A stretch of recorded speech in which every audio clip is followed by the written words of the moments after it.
Welcome to 30 Minutes of Wisdom, Rising in Consciousness and Mindfulness. My name is Veronica Carrera. I'm the creator and producer of the show. 30 Minutes of Wisdom is about rising in consciousness and connecting to our authentic self. To help us persevere through these uncertain times, we have created a space for conversations that are rooted in wisdom and higher consciousness. And today's topic, healing racial trauma, is I cannot think of a more important conversation to have. It is the time is now. The time is now to have a brave, powerful, and inspiring conversation.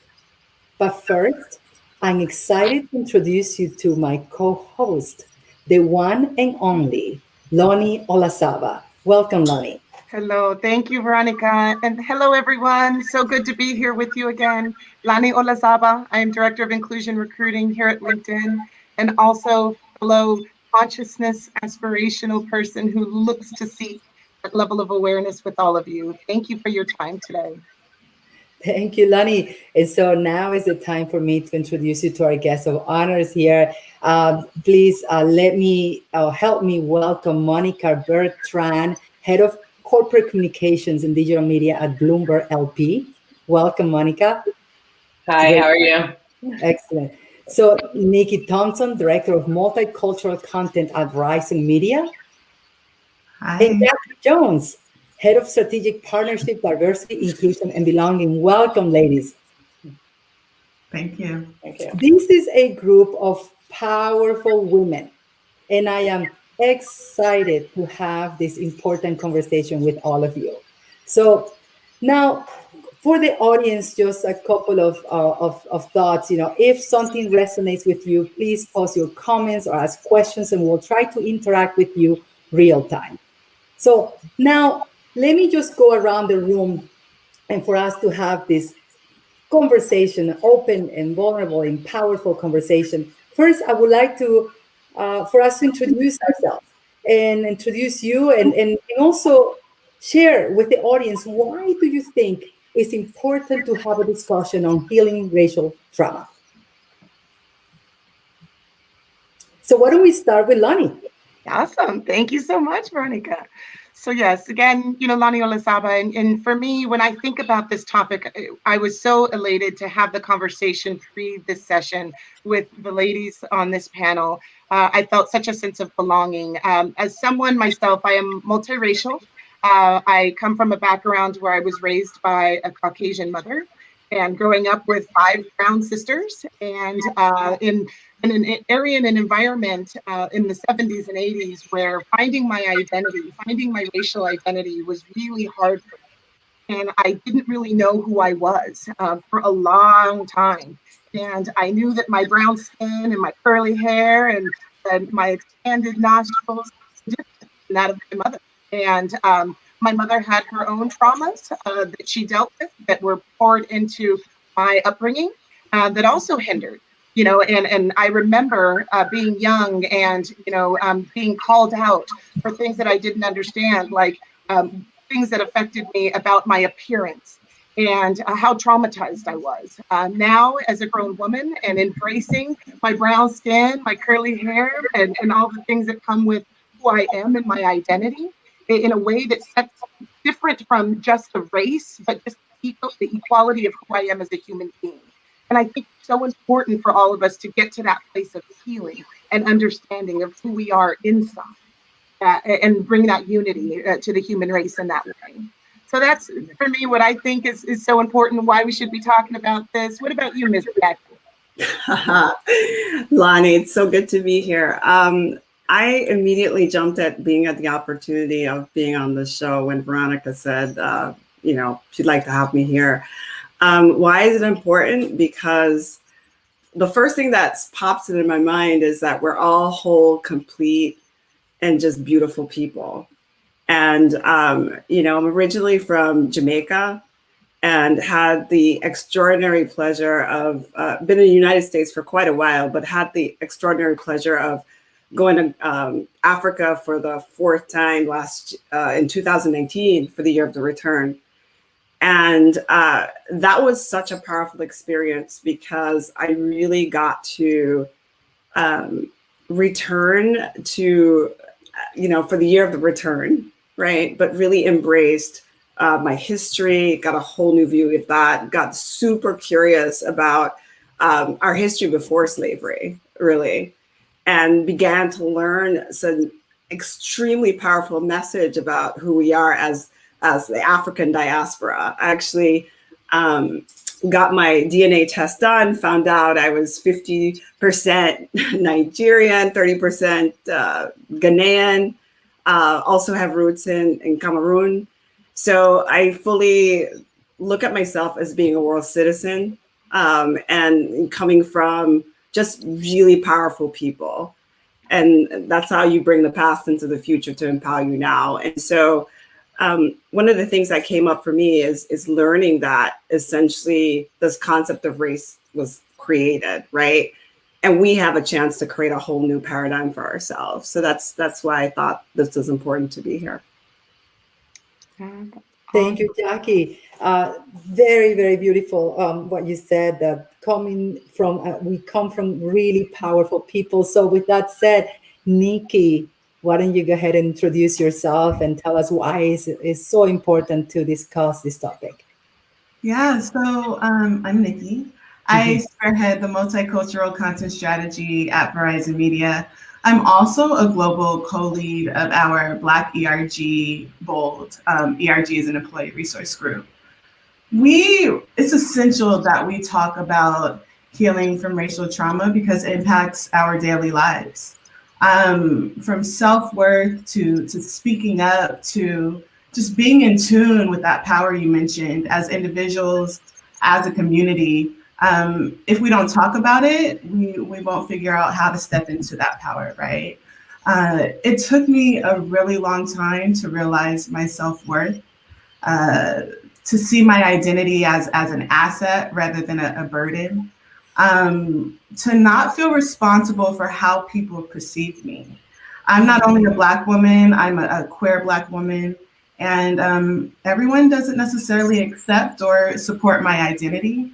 And I no longer carry that weight of rejection. So it's changed my life to be aware of letting go of weight and staying in my power. And if we don't talk about it, this won't spread to the rest of the community. And so it's important that we keep this conversation alive. Thank you, Nikki. And that leaves Monica. Hi, everybody. And thanks, Veronica, for the conversation, and Lonnie, and to Nikki and Jackie as well. When we were preparing for this conversation, I so identified with some of what Lonnie talked about, in that, when I grew up as well in that time frame as she, I was constantly trying to explain who I was. Because my father was Puerto Rican, but a fair-skinned Puerto Rican. My mother was a Black Caribbean woman, and I never quite fit into either one. Right, I was too light to even look like I was my mother's child, but too dark or brown to look like I was my father's child. So it was quite interesting. And, even our own society was making us at that time check boxes on college applications and other things. So that was always interesting because I always wanted to check other, right? Because I didn't see what was in any of the boxes that, that I had. And then even growing up with, within your own family, who didn't quite get along or accept either side of the family to some degree, and having to, live with that and try to figure out where do you quite fit, and always trying to be better so that somebody could accept you, for who you were. And that all, sort of mapped back to, trying to explain, who you are. So I think it takes a lot of time to get over that. I have been comfortable in now saying exactly who I am and not, caring where I quite fit. But I think that there are more people who are like, are like me or identify or, in these groups now. And so therefore it's not an odd conversation, but I will say that the conversations still are around color or hair or, different identifiers that sort of put us in boxes. Thank you, Monica. And before I pass the time to Lonnie, I have to say that I met Monica many years ago. Monica, I can't remember how long ago. Monica was a public figure. She was a Bloomberg newscaster. And I remember looking at you, watching you give the financial news, and you gave me so much inspiration. And for other people to know, wow, look at her, I can definitely be there as well. And Veronica, what's funny about that is so true. And that's how I functioned through life. It was like I knew that other people were, that I had a lot to do to represent others. And I had to carry myself always like that, knowing that people were watching. Yeah. Thank you, Monica, because you were truly an inspiration. And I'm so happy to have you on the show today. Yeah. So awesome. Yeah, big +1. This is so inspiring already, the openness and vulnerability and the fact that we all have similar stories, when we're thinking about the history and the history of race and how it's affected us and what we need to do and coming to the place of embracing your identity. I love, the mention that Nikki says, not being responsible for how other people perceive you. And, I struggled with that a lot, because everything that everyone would say about me thought was me. And so coming to a place that's not true, and then holding the responsibility. I have a responsibility. I have a responsibility to be seen by others as, yes, you can too, and here we are. So powerful. You guys, in many ways, America has continued, the process of racial reconciliation that began in the 60s, a journey, a very long journey. There are ways that we actually, I think it's very open to us to say that. Yes, we don't have the erratic segregation and those hurtful things that were so extreme. But we now have mass incarceration. We have racial disparity in criminal sentencing. We have lost voting rights, outright voter suppression, police brutality. Often focused on our Black populations, affecting young Black men and women in America, the fear that still stands in many of us. So there's still a lot of work to do. And I think we all know that and feel that. So the first question that I have is, how do we acknowledge the past and present conditions and continue toward reconciliation and the healing? That's what's most important. Jackie, how would you say? I mean, you've spoken about something which is real, right? Which is all those things that you've articulated, which still occur. And it's important that we recognize all of that and that it's occurring. And then it's important that we then say to ourselves, how can we bring our gifts? How can we bring our purpose to helping to transcend that, right? First step is to recognize what it is and also give yourself the room to feel it and to surround yourself with people who can support you. But for me, where I go is really after acknowledging it, learning how I can transcend that. I'll just tell you a very quick story. That's really helped me a lot as far as relating to things and relating to the outside world. I mean, one time I was just taking a tour through a museum in Jamaica and noticed that there was a plaque hanging in the corner, which basically was just speaking about our history and saying and referring to how do we manage, as hundreds of years ago, how do we manage the slave population in Jamaica? And literally what I saw there was a systematic way of assigning hierarchy. We put people against each other via skin tones. We take away spirituality. We separate families. And then in that moment, I realized it was really a created paradigm and a created narrative. And even what was shocked me more is when I read that, I saw what was happening in 2020 at the time and 2021 now. And so all of this, in some sense, is we're living inside of a creative narrative, and we have an opportunity to truly acknowledge it, which we're seeing right now, and really come together as people to say, how can we create something new and how can we tell new stories? Yeah, so, so powerful. Thank you so much. I love the mention of bringing your purpose around the reconciliation and transcending, and knowing the history, knowing what was happened, that separating by color of skin. And that is why our skin color we look at as, a negative because of that history. So understanding. Exactly. Yeah. Last point is Caste, the book. Isabel Wilkinson has been amazing, and it tells you all about these created structures that have existed for hundreds of years. So important reading for everyone. Very powerful. Yeah. Nikki, what about your perspective?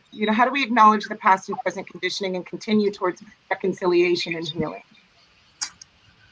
We have to acknowledge a lot. We have to acknowledge our resilience and persistence and the royalty of our ancestors. We also have to, unfortunately, acknowledge the ugly truths of our experiences related to slavery and how that impacts experiences today. With that acknowledgement, though, in order to move forward, we have to continuously call out policies that are still in place that disempower the Black community.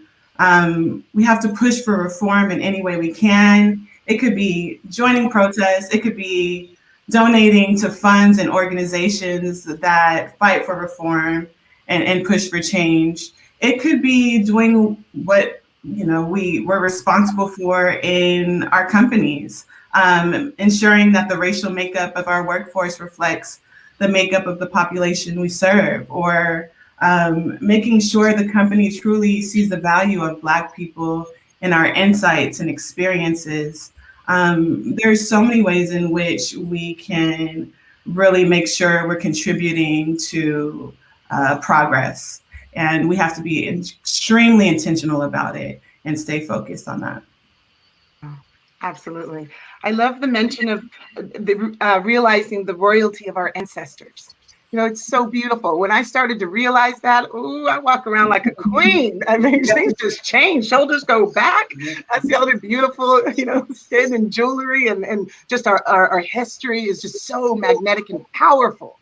So definitely plus one to that. And also, we have instances that happen that bring awareness to racial injustice, like Black Lives Matter movement and whatnot. But how do we continue to fight, for reform and push for change as a ongoing? It doesn't just happen when something dramatic happens to us. How do we do it ongoing? Very powerful. What about you, Monica?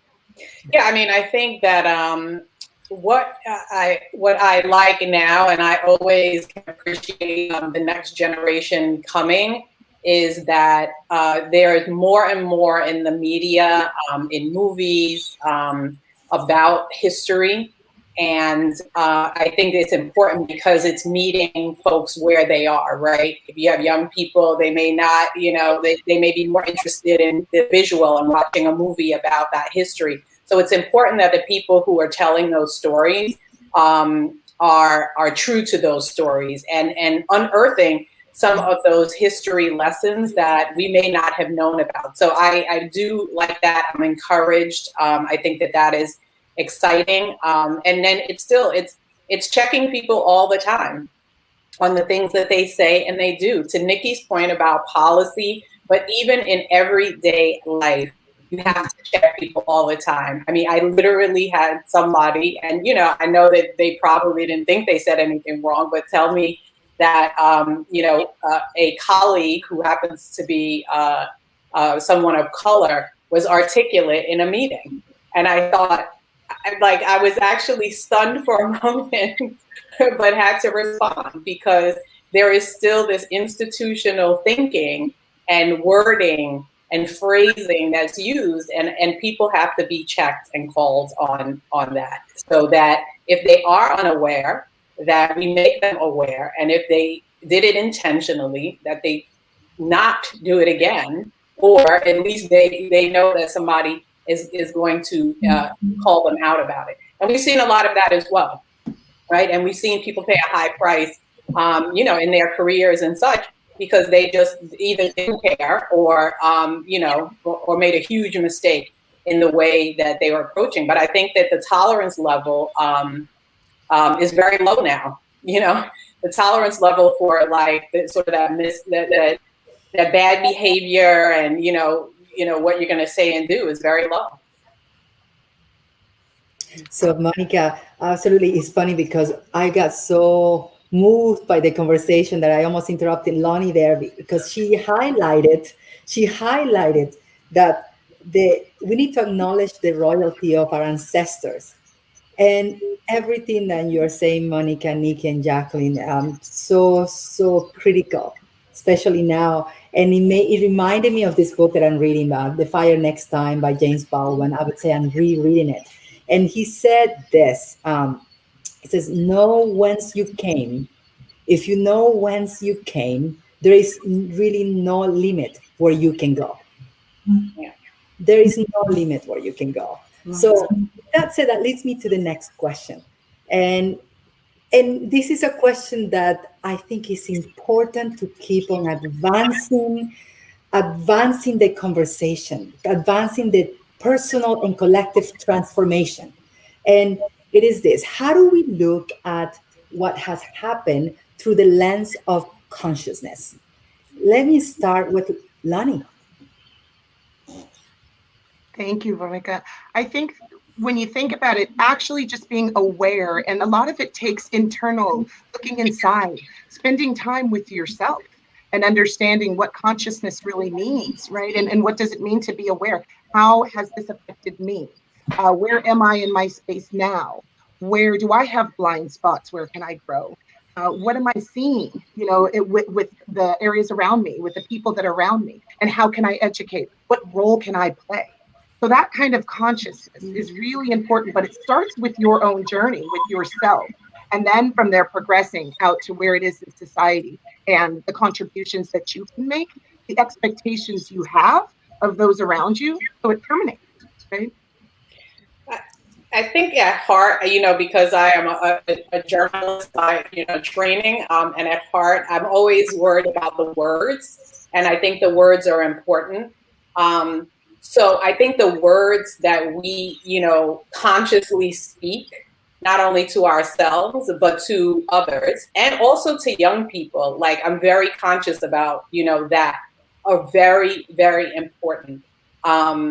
Because they are the next generation, coming along. I'm probably a little bit older than, a couple of you on this call, but and that's really like so important. And we have to support them because they will be the ones to carry on this, and they have to be confident in who they are, to be able to do that. So that's what I say. It's the words, it's the consciousness of the words, and being deliberate, as Nikki did state, before, in some of the things that we're doing. If it's policy, if it's interactions, if it's protests, if it's other things, it is being very deliberate and conscious about that.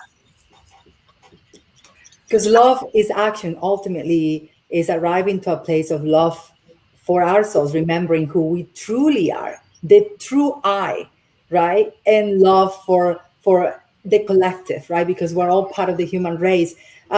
Nikki or Jackie? No, I love everything that was said, and Monica and Lonnie are straight on about that. The thing I would add is that, when I went to Ghana this last time and I started studying about how did my ancestors live and what are the themes, like I got one, community is everything, right? We're all a part of a community. Community brings joy and abundance. And the other thing I learned, which was super powerful, and I hear in all of you when you speak, is that you get to the point where you're like, I am not that. I am not what anyone else thinks I am. I don't live in their world. But, everyone on this call has learned how to tap into that own internal force, right? Which you may call universe or spirit, whatever. But what I got from the research that I did was this, like, our ancestors had a direct connection They just literally, see Lonnie, like, yes, just a really direct connection. And so once you have that, you realize that whatever happens outside of you is a circumstance. You don't have to respond to that. You acknowledge it, but you don't give it power over you. Like literally, and it's something you have to remind yourself over and over again, because we all forget, right? We're all forgetting. And, something else that popped into my mind is back, when you think about community, and loved your words, Monica, around intentional, being really intentional around surrounding yourself with people who will always remind you of who you really are, right? Don't work at companies who don't appreciate you. Don't hang out with people who don't appreciate you or affirm you, right?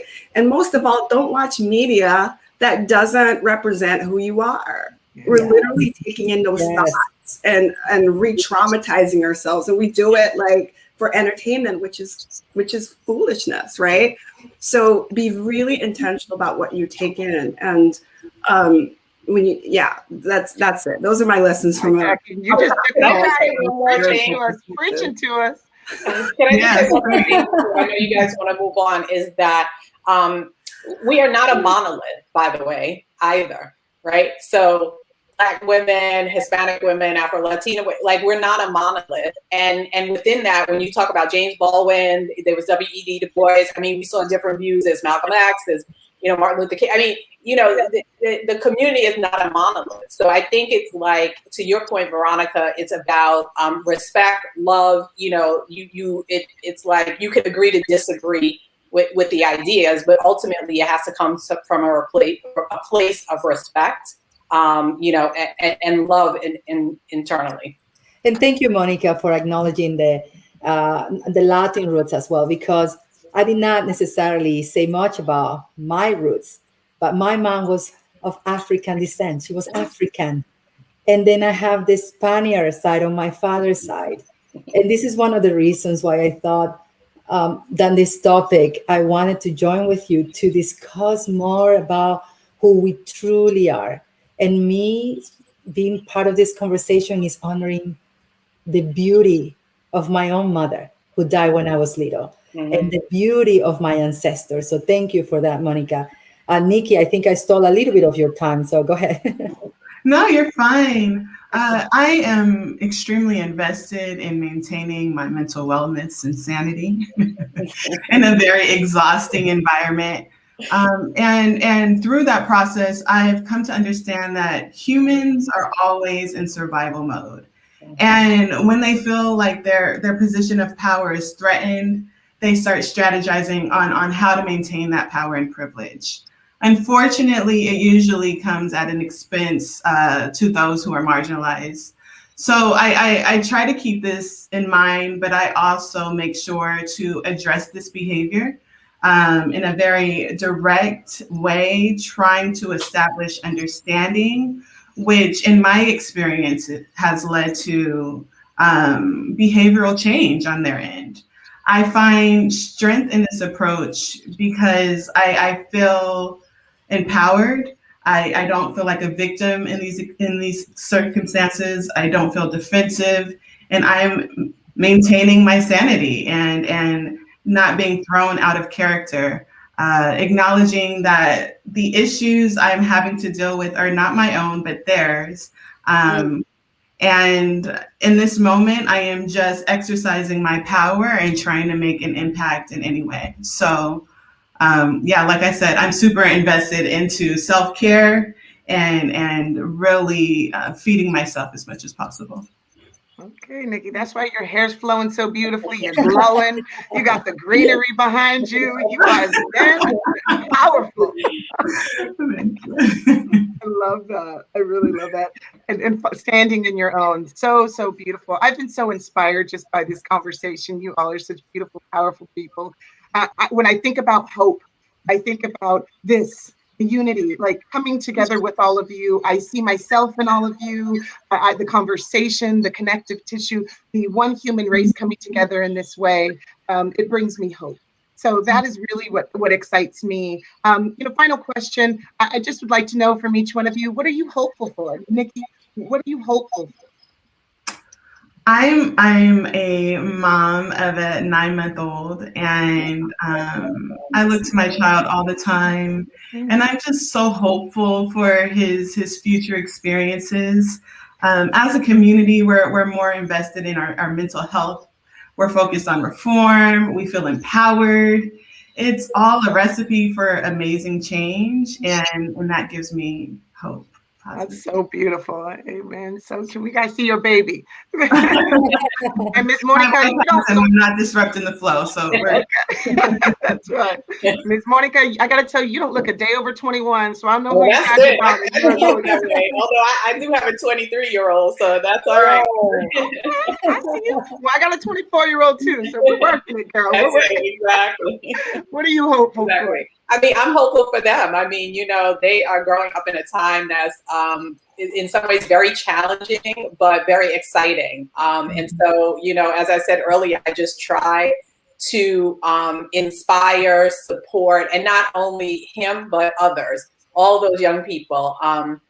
It's just so important because we are the future. And while, I say, yes, you all have, I say you all have to respect, right? Respect sort of the experience, but learn from that. And so I'm really hopeful for the future. I think that, there are some really exciting, bright, smart young people out there, and they are going to carry the day. And we just have to be there to hold them up, to keep it going.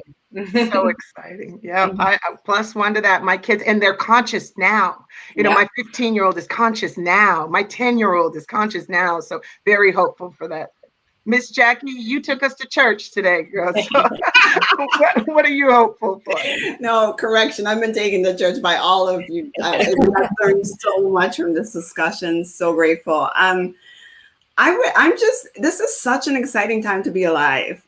I mean, it really is. It's like we have technology, we have increased awareness, we have an increased awareness of who we are, our history.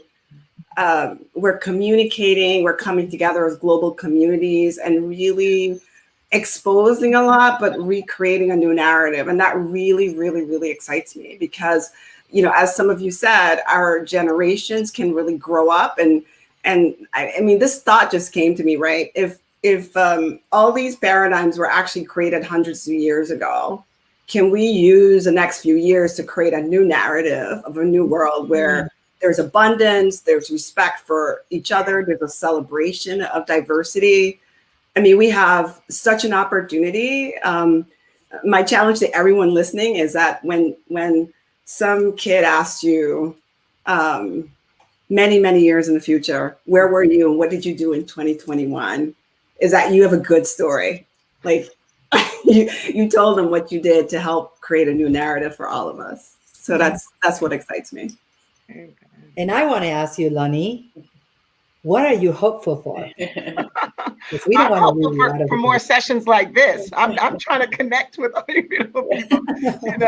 Lincoln was on our show in the beginning, prepping us for the show, and he so beautifully articulated our meditation moment.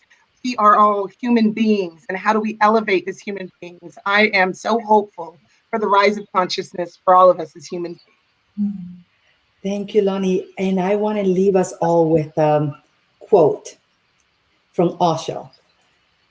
And it goes back to this concept of consciousness, of a great awakening that is happening to realize who we truly are, the great I am.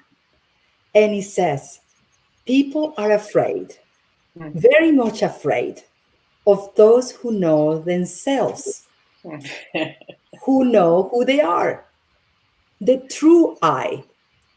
They have a certain power, a certain aura, a certain magnetism, a charisma that can take out alive young people from the traditional imprisonment. The awakened person cannot be enslaved. That is the difficulty. And they cannot be imprisoned.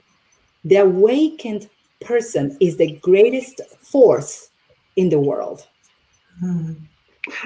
Let's continue in this journey of transformation. Thank you, beautiful women here, awakened women. Thank you for blessing me and everyone who's listening today.